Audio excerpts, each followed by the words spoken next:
And the disbelievers planned, but Allah planned. And Allah is the best of planners. Surah 3, verse 54. And so the Muslim translation perpetrates deceit, just as the Allah of the Quran is the best of deceivers. Hello everyone, and welcome.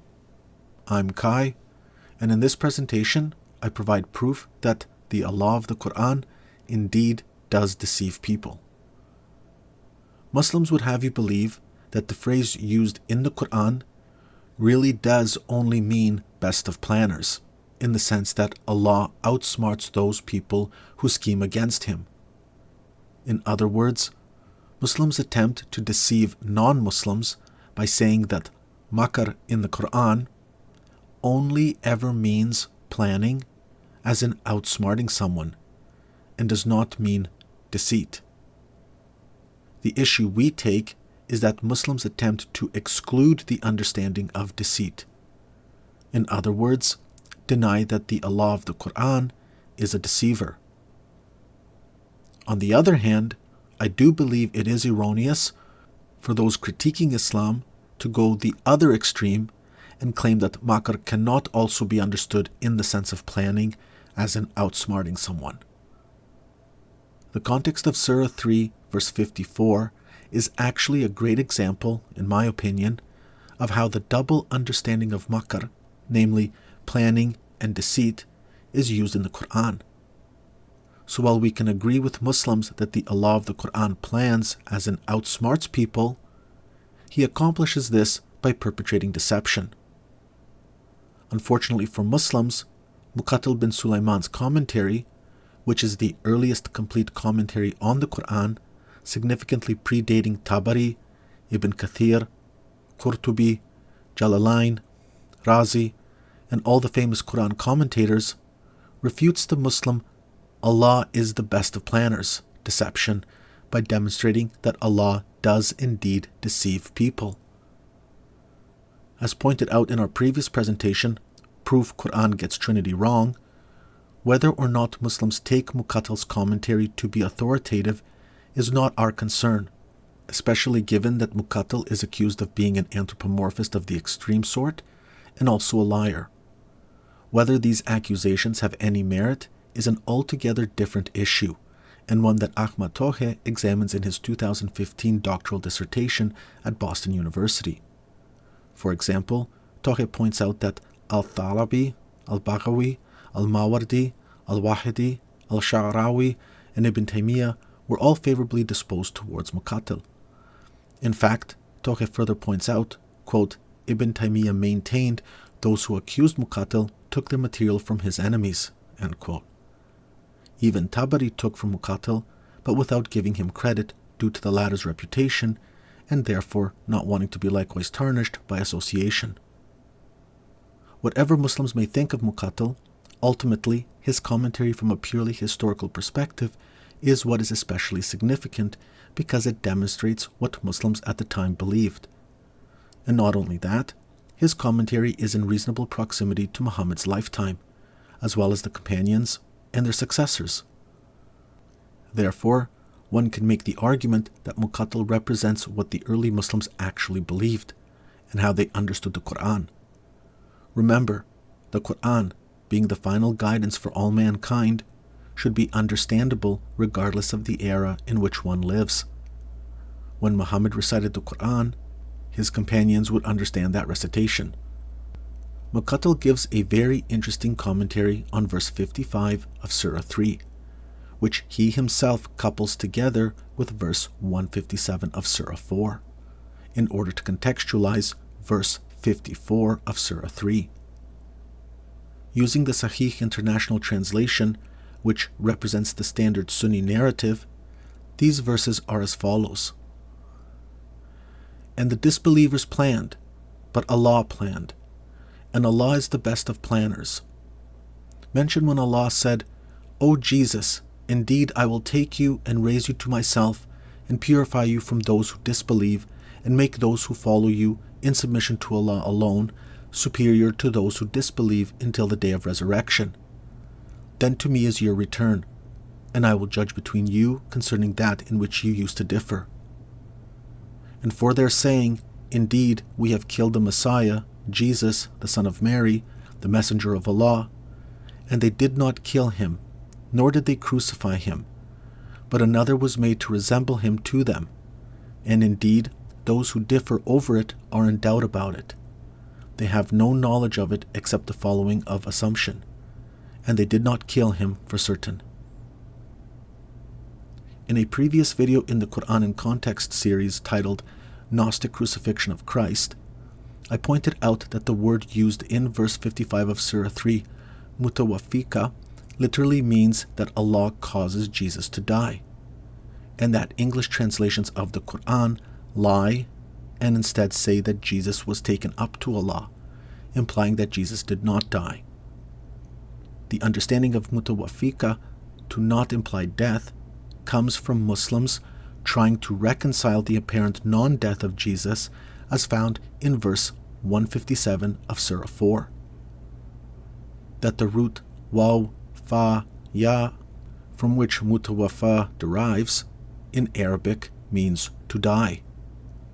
This is well known to Arabic speakers, and something Arabic-speaking Muslims will either deny outright or deny it in the context of 355. The idea of dying actually exists in other verses of the Quran using this root. For example, see verses 234 and 240 of Surah 2, verse 193 of Surah 3, verse 97 of Surah 4, verses 37 and 126 of Surah 7, verses 46 and 104 of Surah 10, verses 101 of Surah 12, verse 40 of Surah 13, verses 28, 32, and 70 of Surah 16, verse 5 of Surah 22, verses 67 and 77 of Surah 40, and verse 27 of Surah 47.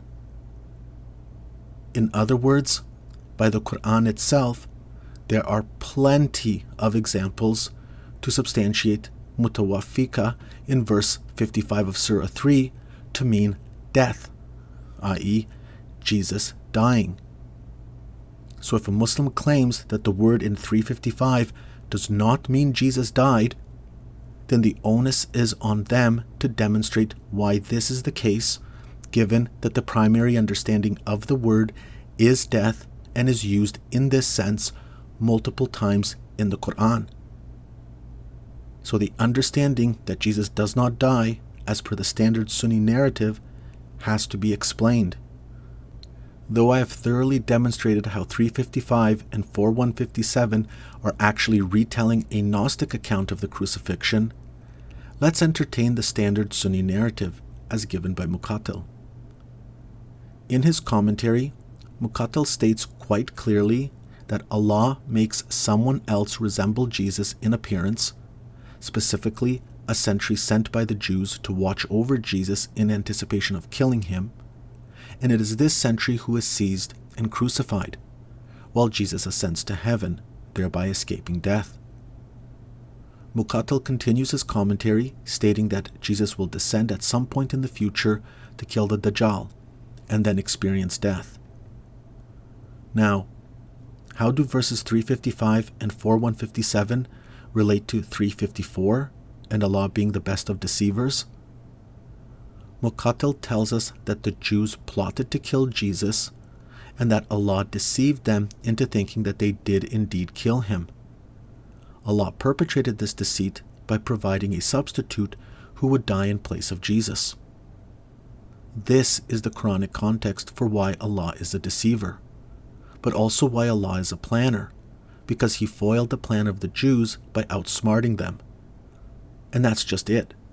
The manner in which Allah outplans the Jews is by deceiving them. Allah foiled the plan of the Jews to kill Jesus by purposefully deceiving them into thinking that Jesus died, when in fact he did not. There is a nuanced point to grasp here.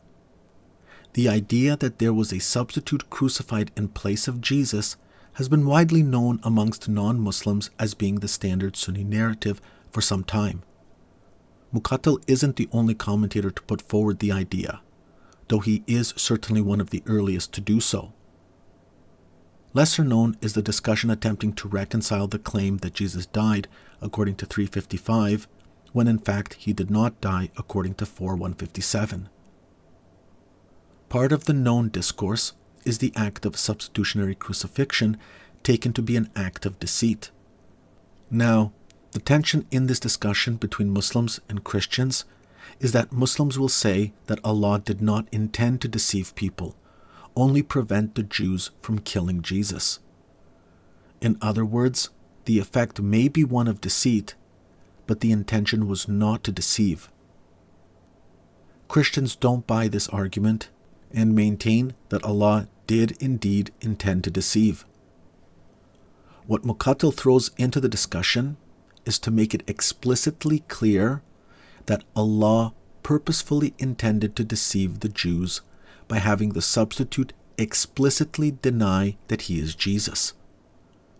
In fact, Muqatil identifies the denier about to be crucified by name, Yahuda, which is Arabic for Judas. Though Muqatil does not provide the name as Judas Iscariot in his commentary, knowing how the Quran steals stories from Christians, it wouldn't be a stretch to see the reference to Judas as a reference to Judas Iscariot, though obviously in a bastardized form, as we would expect given that we're talking about the Quran. It seems that Muqatil is conflating Judas's condemnation and Peter's denial of Jesus as found in the New Testament, and understanding those two people and events in the context of the Quranic crucifixion narrative. But back to the main point. Judas denies that he is Jesus, yet Allah persists in maintaining his appearance to be that of Jesus in order for the Jews to crucify him. This is Allah actively perpetrating deceit. In other words, Muqatil makes it clear that it is not the result of coming to false knowledge as a result of misperception in and of itself that is happening, but rather that Allah actively intended misperception in order to purposefully instill false knowledge. That's the nuance. The Quranic narrative is quite clear. Allah deceives people. He is a deceiver. Islam promotes the worship of a demon that deceives people. As Christians, who do we know to be the first ever deceiver? Satan. And the Lord God said to the woman, "What is this you have done?" The woman said, "The serpent deceived me, and I ate." Genesis chapter 3, verse 13. From that time, Jesus began to show to his disciples that he must go to Jerusalem and suffer many things from the elders and chief priests and scribes, and be killed, and be raised the third day. Then Peter took him aside and began to rebuke him, saying, "Far be it from you, Lord, this shall not happen to you." But he turned and said to Peter, "Get behind me, Satan. You are an offense to me, for you are not mindful of the things of God, but the things of men." Then Jesus said to his disciples, "If anyone desires to come after me, let him deny himself and take up his cross and follow me. For whoever desires to save his life will lose it, but whoever loses his life for my sake will find it. For what profit is it to a man if he gains the whole world and loses his own soul? Or what will a man give in exchange for his soul? For the Son of Man will come in the glory of his Father with his angels, and then he will reward each according to his works." The Gospel according to Matthew, chapter 16, verses 21 through 27. To deny the crucifixion is to ally oneself with Satan. The Allah of the Quran is Satan, deceiving people as he deceived Eve in the Garden of Eden. Satanic Allah wants his Muslim slaves to deny the crucifixion of Christ in order to cover up that Christ conquered death by death. In other words, Satan uses Islam to cover up Christ's restoration of our fallen state that came about as the result of sin, which stems from the deceit he initially perpetrated against mankind. Satan uses Islam and his Muslim slaves to deny the crucifixion in order to deny salvation. Satan wants to enslave mankind by hiding the truth from people. Open your eyes, Muslims. You follow a demonic book and worship none other than Satan himself. You believe that there is one God. You do well. Even the demons believe and tremble. James chapter 2, verse 19. You proclaiming one God is not what saves you, Muslims. Even the demons know there is only one God. Their belief in one God does not save them. Satan knows there is only one God. He is more of a believer in one God than you will ever be. Yet that will not save him. Satan was not cast down because he denied belief in God. He was cast down because of arrogance, pride, and disobedience. So you're blabbering on and on and on about believing in monotheism as if that is what is going to save you is meaningless if, in reality, you are following Satan and his demonic cohort. Satan believes that there is only one God, much more than you ever will, Muslims. So stop fooling yourselves thinking that simply believing in your Tawheed is all that is necessary to eventually save you from hellfire. That is Satan's deceit. Jesus said, I am the way, the truth, and the life. No one comes to the Father except through me.